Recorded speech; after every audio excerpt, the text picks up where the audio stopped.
Good morning. My name is James Dixon. I represent the Center for Rural Development here at the Governor's Office of Economic Opportunity. I'm here with Jim Grover, who is part of our compliance department. Today we will present about the enterprise zone tax credit and all its details.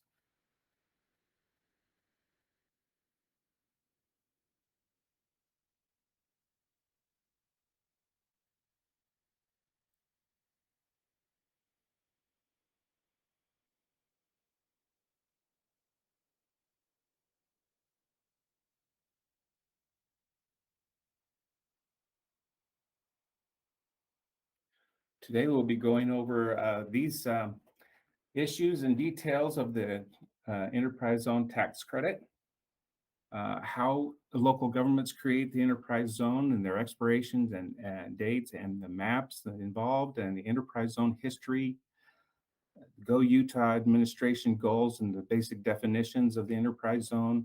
And we're going to attempt to teach you how to apply for the enterprise zone, become familiar with the mapping in the application portal and the basics of compliance and the processes they go through as they review an application, and what a tax credit certificate is and how to use it. And then we will go through some questions that are typically asked of the program. For our part, I'd like to introduce to you how cities and counties create enterprise zone designations. The designations were intended to help those areas across the rural parts of the state of Utah that were in some form of distress or in need of economic help. And so the enterprise zones were established, and how they were established is through a application process. An area, a city, or a county would apply for an enterprise zone designation. And that application was reviewed and approved. And then once it was approved, then we would create mapping that we would publish on locate.utah.gov. We'll introduce that mapping system to you. But the zone designations were set up for 5-year periods or timeframes or terms.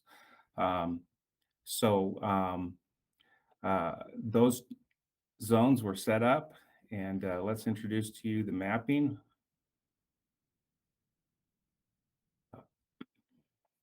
The locate.utah.gov is where you can go to find whether your area is an enterprise zone designated area. The locate.utah.gov map is navigable, easy to find your area by putting in your address.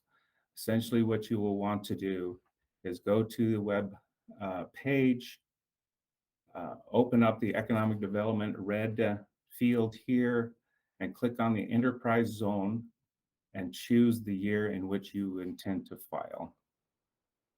The enterprise zone designations, as I had mentioned, are for 5-year periods of time, but they don't all expire at the same time. It'll be important for you to take a look at your area and determine whether your area is zoned and designated for the time period that you intend to file for your taxes. Even on this slide, we can tell that in Morgan City, its expiration is 2023, whereas Morgan County's expiration is 2024. Really very, very important to know is that the expirations have already occurred in some areas, but the expiration dates are listed and posted on our website. You'll want to go to business.utah.gov/rural, look up the enterprise zone, and you'll find this list with enterprise zone expiration dates and all of the contacts for your local coordinator there. At this juncture, we'd like to turn the time over to Jim and have him uh, tell us all of the compliance requirements for the enterprise zone. Thank you for walking through the mapping tool and the creation of enterprise zones. My name is Jim Grover, and I'm the Director of Compliance here at the Governor's Office of Economic Opportunity. Our purpose here today is to provide you with information to help you make your own judgment to see if you are eligible for incentive. And our goal is to help you successfully gather the correct material and to apply. So the disclosure is, this presentation does not provide guarantees or assurances of qualification or amounts eligible for tax credit. And the presenters, so James and I, reserve the right to provide additional information or amended guidance as we change rule, or if the legislature changes the program. We reserve the right to determine qualifications and tax credit awards as it's provided in Utah Code and Administrative Rule. To understand where we are, it's always helpful to understand where we've been. So pre-2016, there was really two things that we found the legislature had some issues with. Number one was on tax preparing software, such as TurboTax. There was just this magic button that you could push for the enterprise zone tax credit, and you can enter a number in there. And I think that caught the attention of legislators, and they started asking some questions about it because there were enterprise zone tax credits, by the thousands that were being issued. So they asked the administrators of the tax credit, which is the Utah State Tax Commission, about where the location are of the tax credits and what industries there were. And pre-2016, of course, the tax commission is as good as they are at confidentiality. They said, "I'm afraid that we can't provide any information for that." We had at Go Utah, a very limited authority to walk through what James just did of establishing city and county enterprise zones. And at a certain point, the legislature was considering the tax credit to go away. But instead, they came to us and said, "Hey, would you take over this tax credit? And would you, instead of just having it be, say, what a applicant or a taxpayer would basically file on their tax returns, would you actually do the work ahead of time and provide them a certificate?" And our office, of course, says, "Yes, we will do that for you, legislature." So in 2016, we received statutory authority to administer the tax credit program starting for the calendar year 2016 tax year. That gave us I would say the opportunity, but really they've all told us to say, "You shall determine a tax credit eligibility and the amount of the award." So I feel that is a service that we offer, in that we are the ones that basically would get audited if an entity's tax credit became questioned. So we feel that this provides a high level of service for taxpayers because it protects the tax credit really for eligibility. It's we feel pretty confident in our assessments, number one. And number two, it also protects those that are applying for the tax credit, because once you have that tax credit and you file it, really everything is on us. So at that point, we also have administrative rule to provide additional structure and governance for this program. And don't take my word for it. If you'd like to, the code is 63N, Chapter 2, Part 213, that governs this program. So purpose here, what we're doing, we would like to administer a program that is simple, collects information that's needed to provide a tax credit, and is accountable to stakeholders, the members of the legislature and the people of the state of Utah, the taxpayers of Utah. So there's really 4 good points here that I want to kind of go over. And you'll see that these kind of details and definitions and say timelines, follow through the rest of the presentation. So in the code, it says qualifying investment in plants, equipment, and other depreciable property. So what does that mean? So if you're a business owner, I would, have a frame of mind of really if it's a piece of tangible property, if it has a useful life of more than a year, it's not software. You can include software if it's required to run some sort of piece of equipment, but really it's tangible items. But it's not land. So, land is not something that is, sure, it's tangible, but it's also something that, has a very long useful life, right? So tangible property that is depreciated. Many times tax preparers will look at their IRS forms that they'll prepare for you, form 4562, and really that's, your depreciation schedule. If it's on there, it's considered a fixed asset and it is eligible for a tax credit. There's also another type of tax credit. We'll go into detail here in a moment, but new full-time positions that weren't there the previous calendar year that are working more than 30 hours per week can be considered as receiving a benefit under the enterprise zone tax credit. So we'll talk about that a little bit more. To put things into a process in which we can, for timing, we feel it's very important. We have an annual process, and we recognize that, not every business basically follows a calendar year process. So let us know if you have a fiscal year that ends in, June 30th, starts July 1st. We're happy to work with you. But in general, we look at calendar years. And so any new items, those qualifying investments in plant, equipment, or other depreciable property that are placed into service at a given year can be claimed in the following tax year. On occasion, we have a few businesses that will come to us and they'll say, hey, I bought something last week, here it is 2022, March, and they say, I want to file for 2022. And we say, whoa, hold up. We got to wait just a second.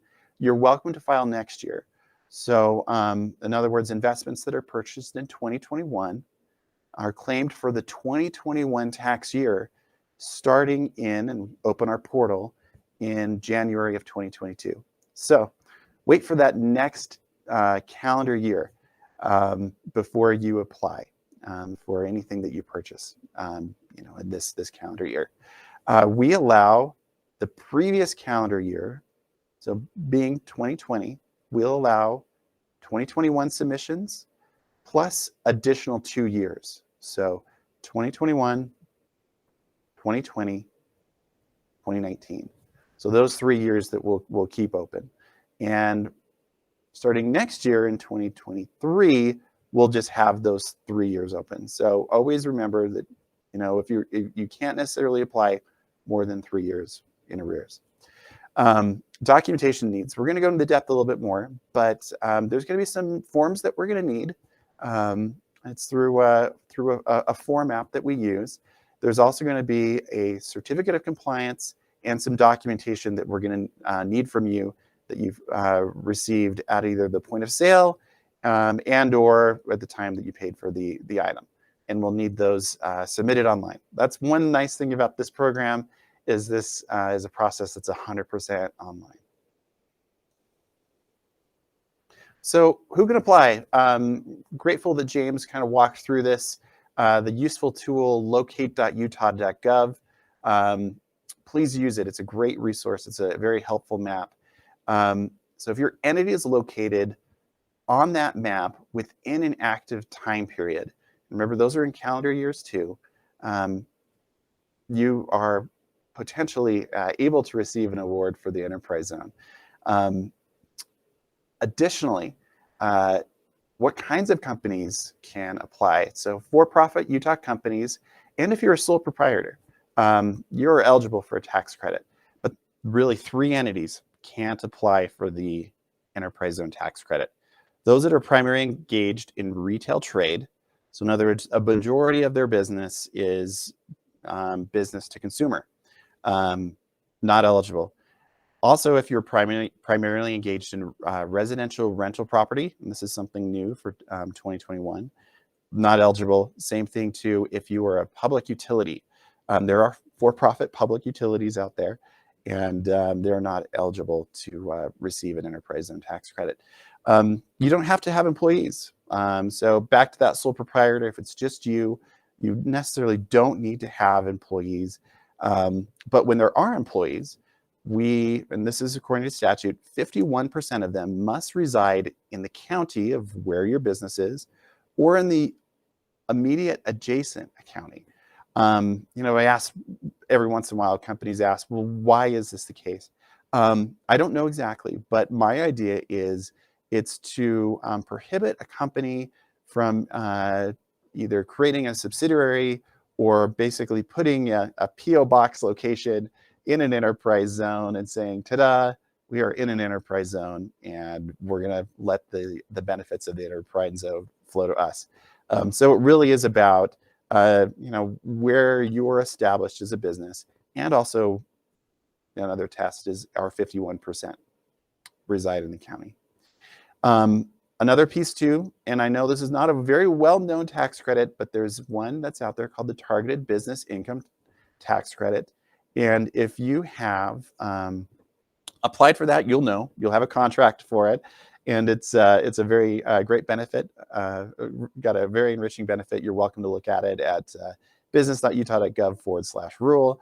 But you can't have claimed the Targeted Business Income Tax Credit in the same year where you've claimed an enterprise zone tax credit. So, we talked about this one more time.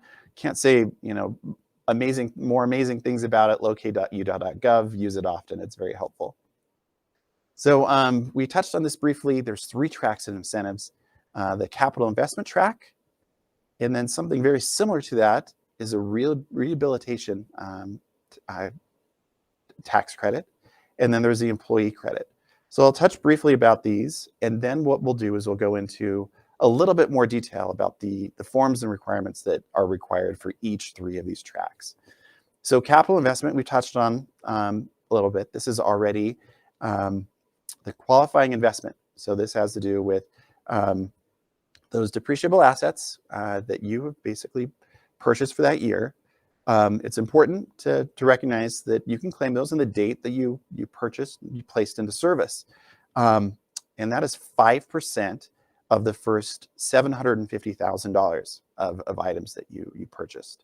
So you'll see how that is important. We'll talk about that as we fold in the rehabilitation tax credit. So rehabilitation is an incredible tax credit, but there are some basic hurdles that we're going to ask about, that you're going to have to provide us some information in order to feel a level of confidence that you qualify for an increased tax credit. And those have to be that there's the building hasn't been occupied, hasn't been tenants, and there hasn't been furniture or personal property for 2 or more years. And you can see why that's an important test, because this tax credit is 25% of the first $200,000 spent on the rehabilitation of the tax credit, or 10% of the next $250,000, and then 5% up to the $1 million. So here's the important piece to recognize. There's going to need some specific documentation. We'll get into that in a minute. And you might ask, Jim, can you claim both a capital investment and a rehabilitation tax credit at the same time? Meaning, can you purchase a building and then rehabilitate it? The answer is yes, but you have to split the purchase so that the actual acquisition of the property will get 5% under capital investment. And then any work that you do to rehabilitate it, to get it up to the level of occupancy, that work specifically will get the 25%, 10%, 5% thresholds. So that's 2 things to keep into mind. You can purchase and claim 5% on the purchase of a building, but then the work itself is rehabilitation. Third is the employee credit. So what we're looking for is we're looking for net growth. We're looking to see if your full-time positions have increased from the previous year. So we would like for you to demonstrate to us that you have increased your end of year employee count as compared with the previous year. So we'll get into that a little bit more specific in the forms that we'd like you to fill out in order to determine that. And there's a max of 30 of these positions per year. There are some really good benefits, $750 per employee for each new employee that you bring on. And there's also additional increases of $250 if that employee makes 125% of the county average, if they're associated with agriculture, and if they've had employee-sponsored health insurance. So all really good stuff. Okay, let's dive into each of these a little bit more in particular. Oh, but first, where do we find this information? So business.utah.gov/rule.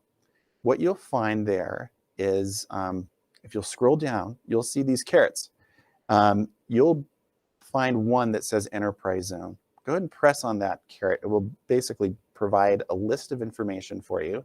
Get into a little bit of depth. You probably even found our webcast here. And you're going to find some forms and some information. Please choose either the employee or the capital investment tax credit. That will basically get you into our portal and provide you the templates and the information that you'll need in order to apply. All right, so let's now get into a little bit of depth. So they're going to receive two forms when you get to and click through that page.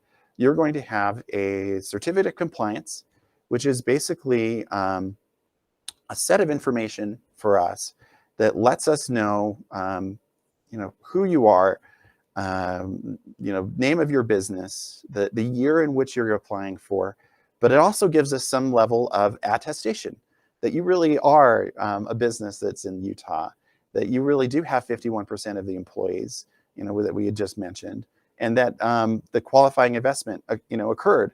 And then you'll put an initial amount of the award in which you were expecting to receive. Additionally, for this qualified investment, we would like you to help us facilitate the calculation by filling out an annual investment summary template.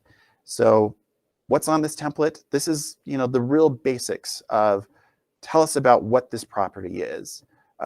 We'd like you to provide some documentation for each item as well. So if it's an invoice, let us know it's an invoice. If it's a purchase order, it's a bill of sale.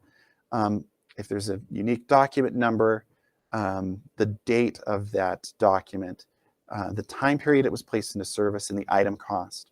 So we'd like you to do that for each and every item that you purchased. Additionally, for items that are over $10,000, we would like to have payment documentation. So basically, we are testing to see if the transaction occurred. So we're looking for checks, bank statements, really anything that shows that the transaction occurred. So we'll look at that a little bit more in a little bit.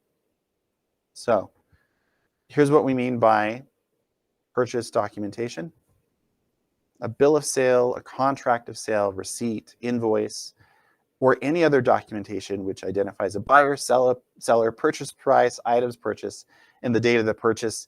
I love rural Utah because sometimes we'll receive an invoice and all it is two individuals that got together to sell cattle or to sell bulls or something of it. And it really is like, okay, this is what we need in order to show that the transaction occurred, and it's all there. So thank you for those that follow this.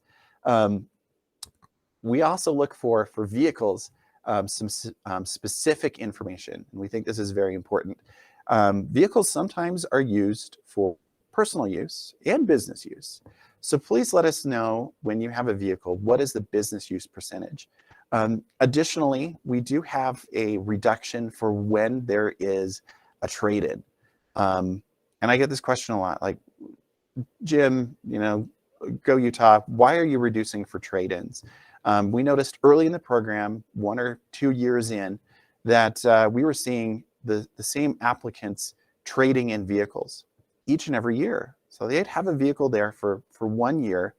They would trade it in, they get the percentage of the tax credit, and guess what? That was pretty much the percentage of depreciation that was lost on the vehicle.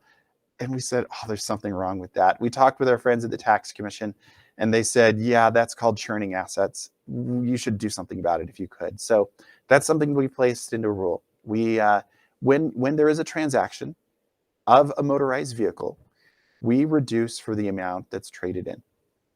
And so please, if you need to, it's just one line that says amount of trade-in and reduce for that.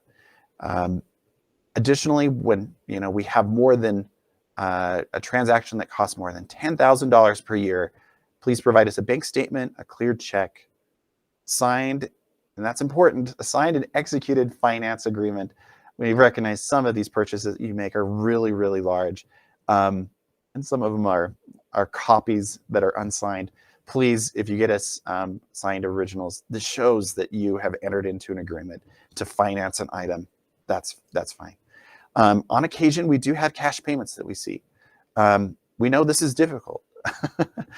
We have decided that in our office that if you have a cash payment, we're looking for something that a seller provided to you that says you are the payee, they are the payer, the date paid, and the amount paid, right? Cash otherwise is so hard to follow. Our second track, rehabilitation. We've talked about this just briefly, but what we're looking for is, and this is something that's statutorily required, 2 or more years of a building that does not contain or had not contained occupants, tenants, furniture, or personal property. This really feels like it's a dilapidated building, right? Like this is a building that I think that really has seen some struggles. And so that's why this tax credit is so enriching. 25% of the tax credit is for the amount of the rehabilitation, not for the purchase of the property. And the purchase of the property, as we explained earlier, can be claimed through the standard 5% rate. So what do we need to know, or at least have an idea that this building really was unoccupied? We're looking for notarized vacancy letters, any type of third-party information. This is where cities can be very helpful because they'll be able to show many cases that the water hasn't been serviced, or there was really something, or maybe there's utility bills that show there's really no activity for a certain amount of time, right? Anything that you can show that's very from a third party that shows that really this building hasn't been in use is very important. Not only that, it's very important to know when you had it up to the level of rehabilitation to where you could occupy it. So we're looking something, occupancy permits is something that is I know a little bit more of a term of art, right? Not every city provides an occupancy permit, but something that shows here's the date, when it was placed into service, here's where it was occupiable. That helps establish that 2-year window, 2 or year more window of when this period occurred. We also like to know that you are the current owner, deeds, mortgage documents, anything that shows that maybe there was a transaction several years ago in which you purchased the property. Let us show that it's yours. And then very similar to the template that we just looked at, we're looking for the rehabilitation costs, that it would be subject to that higher tax credit. Same type of thing. Bills of sale, any type of work that's been done on the property. It would help us know that that's what's eligible for rehabilitation credits. Okay, we're switching into our final gear here. Here's the employee credit. We're using the same letter of the same certificate of compliance.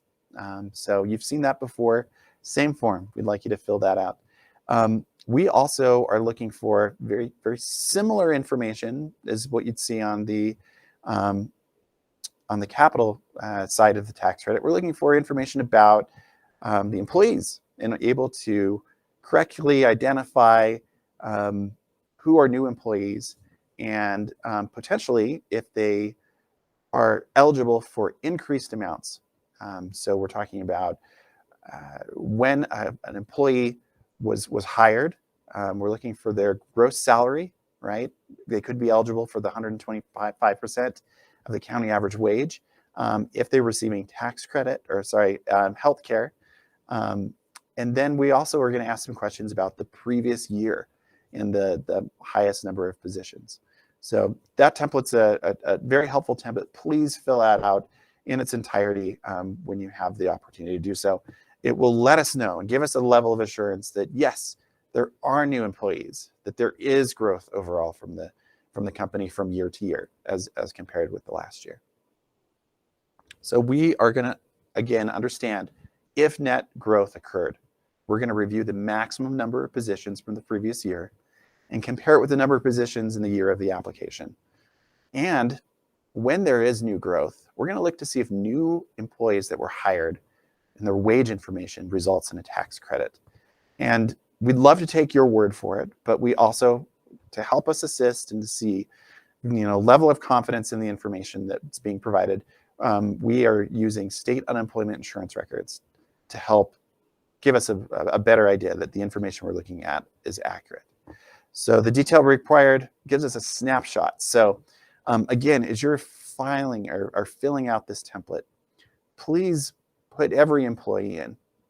We look at it as a snapshot of payroll activity. So even if an employee was hired during that time period, that you maybe feel isn't eligible, still put them on. If an employee was hired from a previous year, but then terminated in the same year, please place them on. Just you'll fill out the termination date specifically for that employee. Even if they were hired and terminated in the same year, it lets us know the flow and it lets us know the information that we need in order to again feel confident that here are the employees that are here at the end of the year, and gives us a degree of accuracy. We know that was a lot of information and that you have compiled templates and documents and have uploaded into our form, and all of a sudden, whew, you're like, okay, I'm ready for it. I'm ready for a tax credit. I'm super excited about it. It generally takes our team about 30 days. We know we can be faster than that on some occasions, but I'm just going to let you know, if you haven't heard from us and it's been 30 days, you're welcome to reach out. Sometimes, our form does have some little quirks to it. And so we'll let you know if we need any additional information or any other kind of questions that we have along the way. But if you haven't heard of this in 30 days, please reach out. The other please is don't file your taxes until you're awarded. It actually is a state law. It is a law in the Enterprise Zone program that it says here, a business entity may not claim a tax credit under this section unless the business entity has a tax credit certificate issued by the office. So we always have occasions, not always, but on occasion, a company will say, well, we can't be reduced by a tax credit. And we'll say, yeah, but you don't have the documentation, or there's a business use percentage, or, there's some things that can change. And they'll say, well, we've already filed for a tax credit. Please don't do that. That makes it very, very awkward for both you and for us. So we'd appreciate it if you wouldn't do that. So you'll get a tax credit after that 30 days. There'll be instructions on how to use the tax credit within the tax credit itself. And there is a window of opportunity. So you can use that tax credit and file it in the year of the assessment. And also, there's 2 additional years of carry forward. So example, if it's 2022, that means our portal is open for 2021. And if you file for a tax credit in 2021 for items that are purchased in 2021, you can use that tax credit in 2021 and also additional 2 years of 2022 and 2023.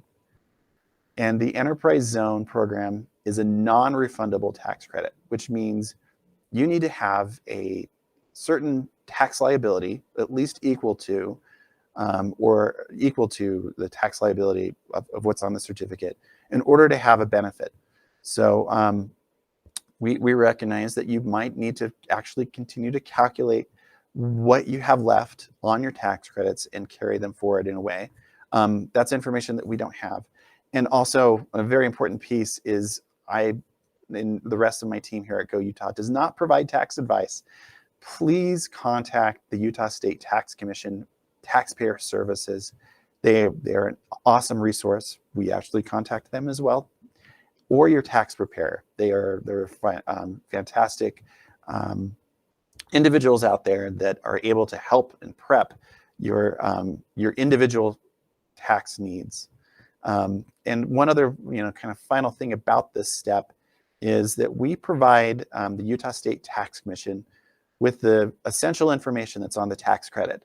So names, entity numbers, the year of the tax credit, and also the amount. So we provide it on a regular basis. So they might ask you for it. They might ask you on occasion if you need to produce a tax credit. Just know that they've got information, but they're probably checking to see the entity in which the tax credit has been issued to. So here's like my final slide. What are some of the common things that we ask for? What are some of the additional requests? Believe it or not, we reach out 50% of the time to applicants because usually one of these, this is 7 things here that we need to reach out for. Business use percentage, and we touched on it before. If you have a vehicle, please let us know. What is the business use percentage? If it's not there, we're going to ask because we don't necessarily want to assume that it's 100% because sometimes it's not.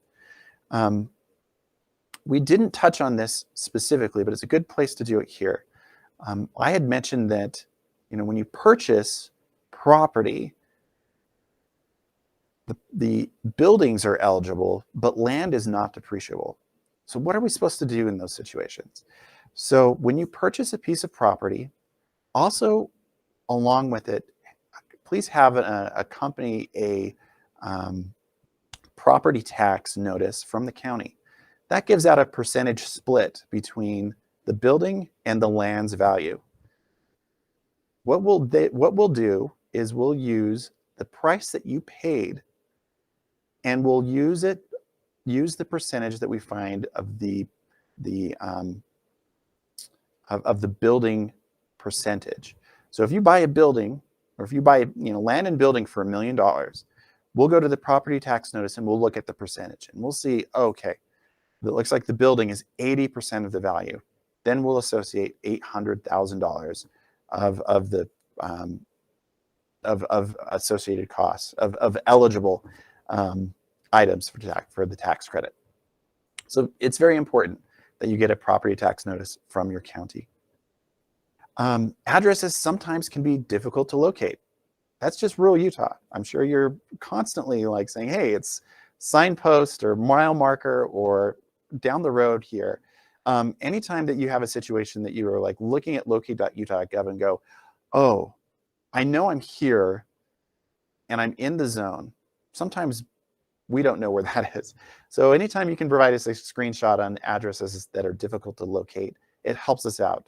And it would help us out from reaching out to you and prolonging the ability to get your tax credit as soon as possible. Right now, I touched on it briefly. Financing agreements, if they are signed and they're executed, we are ready. We're good to go. But sometimes, right, the lender hasn't signed their portion, and I realize sometimes that takes a little bit of extra effort to reach back out after a transaction occurred to get the final paperwork, but we're going to ask for it. Sometimes too, we'll have, and this is the economic entity assumption. I was like, Jim, what is that? Sometimes we'll see on occasion that an individual had bought something on a tax credit application for an entity. Anytime that you have, let's say, either an employee that purchased something for the business and you're reimbursing them, just let us know. Let us know anytime we don't see the name of the business entity associated with the transaction. It really does help us. And sometimes there's a relationship between entities. Please let us know there too.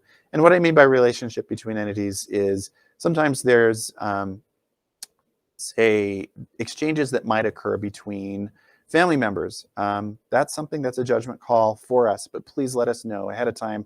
We do look for last names. We do kind of wonder if, like, okay, was this a legitimate business transaction? So that's something that we'll test. Additionally, certificate of compliance, if that hasn't been signed, if that hasn't been turned in, we'll reach out for you. And we talked about motor vehicle trade-in. Please reduce for trade-ins. Let's put some names and some faces together. This is my team. We are absolutely excited each and every time that we get an opportunity to work with the Enterprise Zone tax credit program. We care about the taxpayers of Utah, protecting taxpayer funds, to make sure that those eligible, and only those eligible, receive a tax credit. And also as well, you as an applicant, we appreciate the work that you go through to get us information so that we can quickly and accurately process a tax credit for you. We're super appreciative. Again, can't say nicer things about my staff. They're CPAs, they're economists, they're very genuine people. Please reach out to us at GoEd. Actually, I need to update this. It's econcompliance@utah.gov. So thank you very much. That's my presentation.